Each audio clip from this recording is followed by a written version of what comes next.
은혜 받읍시다. 우리 한 번 더 인사하겠습니다. 우리 성도님 뵈니까 예수님 뵙는 것처럼 기쁩니다. 인사하시죠.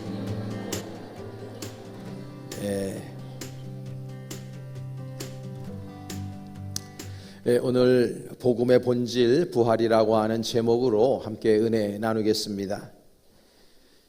쥐들이 살고 있는 어떤 마을에 가장 현명한 고참 쥐가 죽음을 맞이하게 되었습니다. 죽음을 맞이하면서 그 마을에 있는 모든 후배 쥐들을 다 모아놓고 그리고 유언을 합니다. 이 쥐의 유언이 이렇습니다. 내 말을 잘 들어보거라. 우리가 가장 쥐로서 경계해야 할 것은 고양이도 아니고 그리고 쥐덫도 아니다. 우리가 정말 경계해야 할 것은 무서움을 다채롭게 위장한 쥐약이다. 그렇게 이야기합니다. 고양이도 나이가 들면 그저 같이 늙어가는 이웃일 수 있고, 쥐덫은 어느 정도 쥐로서 나이가 되면 분간할 수가 있는데 쥐약은 그렇지 않다는 겁니다. 무서움을 다채롭게 위장한 이 쥐약, 전혀 쥐약같이 보이지 않는 그 쥐약. 더 나아가서 이거를 먹으면 굉장히 뿌듯하고 더 왠지 건강해질 것 같고 왠지 좋을 것 같은 그러한 쥐약. 이 쥐약을 조심해야 한다고 가장 현명한 그 동네의 쥐가 죽어가면서 후배들을 모아놓고 유언을 했습니다. 이 쥐약은 나이가 들어도 구별하기가 쉽지 않다는 겁니다. 이 이야기는 시인 송현이라고 하는 사람이 쓴 쥐의 유언이라고 하는 시기에서 나온 구절들입니다. 사랑하는 여러분, 사탄은 쥐약처럼 우리를 미혹합니다. 사탄은 자신을 성경에 보면 고린도서 11장 14절에 자기를 광명의 천사로 가장한다, 그렇게 표현하고 있습니다. 사탄이 만일 검은 망토를 걸치고 그리고 입에는 칼을 물고 피를 흘려가면서 우리에게 나타난다면 우리는 그것이 사탄인 것을 분명히 금방 알아볼 수 있을 겁니다. 그러나 사탄은 그렇게 나타나지 않습니다. 이 사탄은 가장한 천사와 같이 우리에게 나타나므로 천사보다도 더 천사스럽게 보이기 때문에 사람들이 미혹되는 겁니다. 마치 빛나는 쥐약처럼 멋지게 다가옵니다. 그래서 우리들의 영혼과 우리의 마음과 우리의 삶을 갉아먹을 뿐만 아니라 파괴해서 하나님으로부터 점점 멀어지게 만드는 것이 사탄의 역할인 겁니다. 그래서 우리 그리스도인들이 가장 주의해야 할 것이 무엇이냐? 사탄입니다. 사탄은 우리들의 눈에 보이지 않고 그리고 다른 어떤 것들로 위장해서 우리를 미혹해 하나님으로부터 떨어지게 만들고 우리의 믿음조차도 흔들리게 만들고 있기 때문에 그렇습니다. 그래서 이 사탄은 믿지 않는 사람들의 영혼을 이미 갉아먹었기 때문에 그 사탄으로 말미암아 예수 그리스도를 믿지 못하게 하고 하나님이라고 하는 존재 자체를 부정하게 만들었습니다. 그리고 자신들이 하나님 아버지를 올곧게 믿지 못하고 있는 이유가 악한 사탄 마귀의 계계인지도 모르고 속아 넘어가고 있는 것입니다. 그래서 오늘 우리는 복음의 핵심인 이 부활에 대해서 다시 한번 확신하면서 우리들의 믿음을 재다짐하는 시간이 되었으면 좋겠습니다.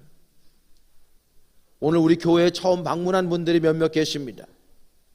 새신자 여러분들에게 부활의 은총과 그리고 그분의 사랑과 긍휼하심이 임재하셔서 예수 그리스도의 부활이 믿어지고 예수가 나의 진정한 구세주가 되심이 믿어지는 복된 시간이 될 수 있기를 간절히 축복합니다. 몇 년 전에 CTS 방송국에서 회상이라고 하는 다큐멘터리를 방영을 했는데요, 그 다큐멘터리를 보면서 저는 제 마음이 뭉클해지는 것을 느꼈던 때가 있었습니다. 그 방송국에서 미국의 노스캐롤라이나 블랙 마운틴에 갑니다. 근데 거기에는 90이 넘은 노인들도 계셨고 100살이 넘은 노인들도 계셨는데, 너무나 희한하게 그 90, 100살 되신 분들이, 미국 분들이 우리나라 말을 너무나 유창하게 하고 있었다는 것입니다. 그분들이 왜 우리 한국 말을 그렇게 유창하게 했냐면, 이분들이 다 우리나라의 선교사로 와서 선교를 했던 분들이기 때문입니다. 이분들이 자신들이 우리나라에 와서 경험했던 그런 이야기들을 풀어내시는데 너무나 큰 감동을 받았습니다. 어떤 분 그런 얘기합니다. 한국에 와서 이 한국이 너무 배가 고파서 한국 사람들이 뭘 먹지를 못하고 있을 때 어떤 젊은 청년이 나무를 먹었다는 거예요. 배가 고프니까 그냥 나무를 먹었다는 거예요. 그래서 위급한 상황에 처해짐으로 말미암아 그 청년을 수술해서 뱃속에서 나무를 꺼내낸 이야기. 그때 당시에는 2살 이하의 어린 아이들이 배가 이렇게 불러가면서 많은 아이들이 죽었다는 거예요. 왜 그러냐면 그 안에 회충이 들어있어서 그래요. 어떤 아이는 수술을 해보니까 기생충이 그 배 안에서 1000마리가 넘게 나온 것도 자기가 보았다고 이야기하셨습니다.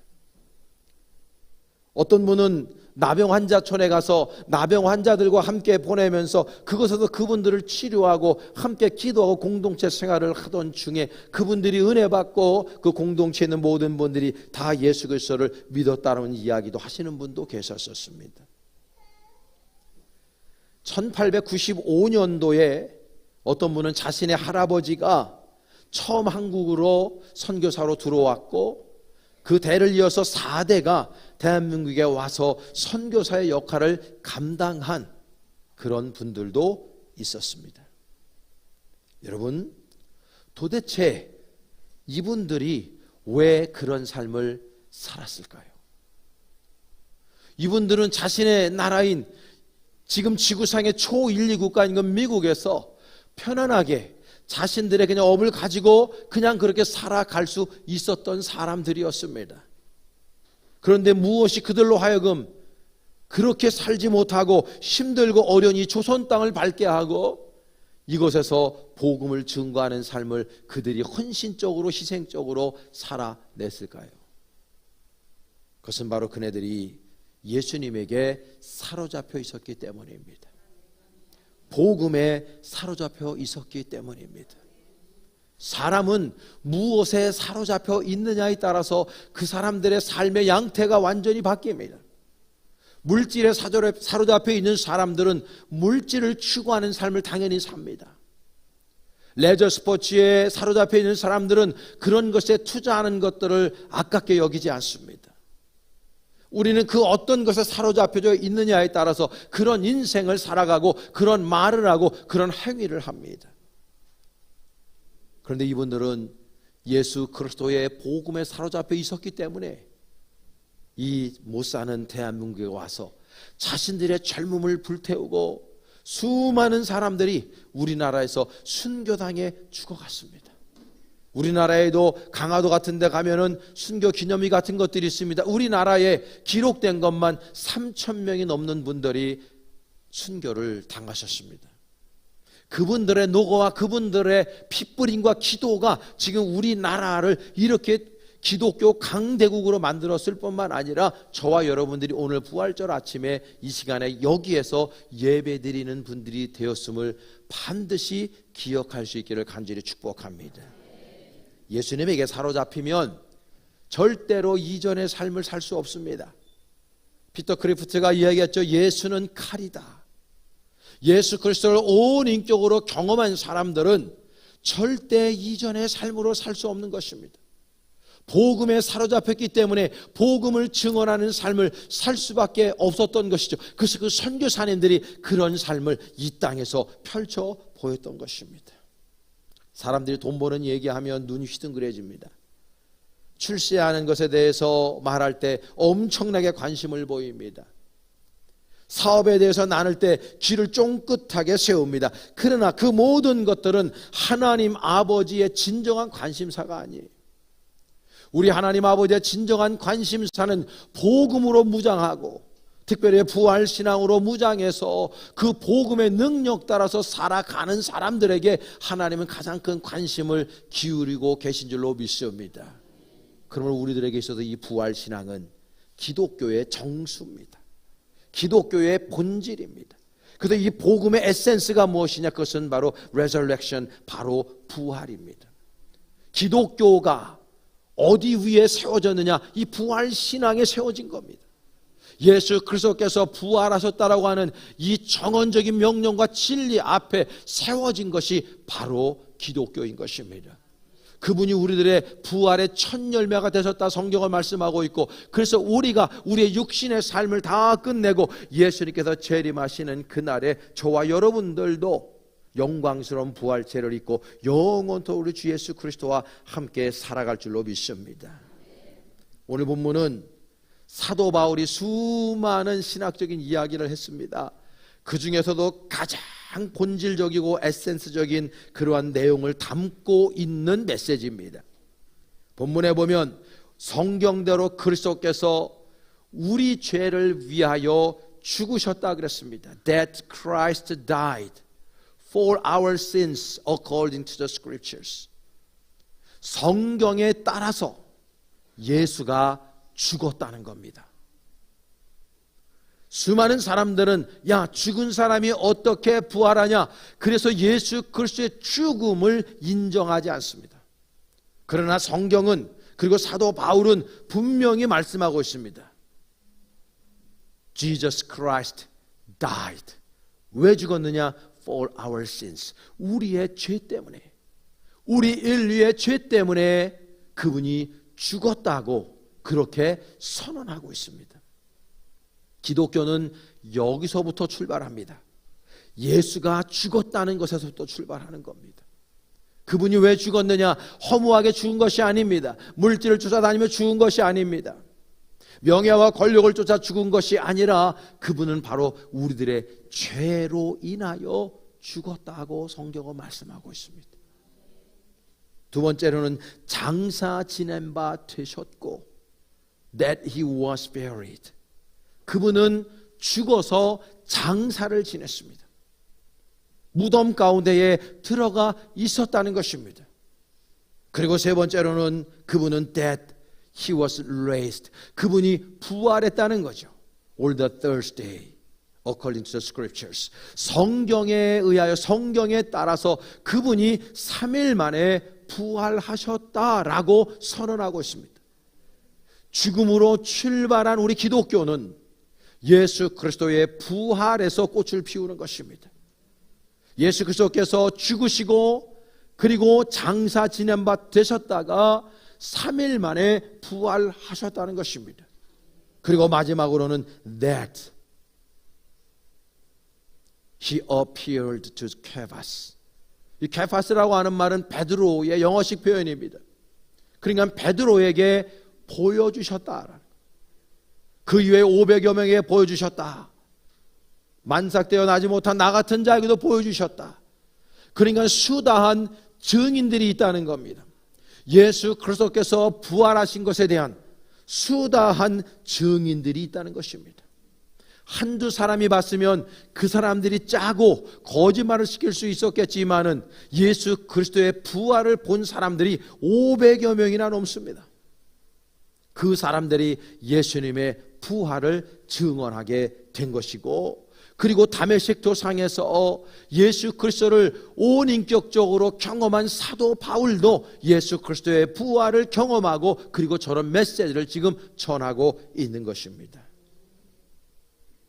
바울은 사도행전 9장 3절 4절에 보면 사울이 길을 가다가 다메섹에 가까이 이르더니 호련히 하늘로부터 빛이 그를 둘러 비치는지라 땅에 엎드려져 들으며 소리가 있어 이르되 사울아 사울아 내가 어찌 나를 박해하느냐.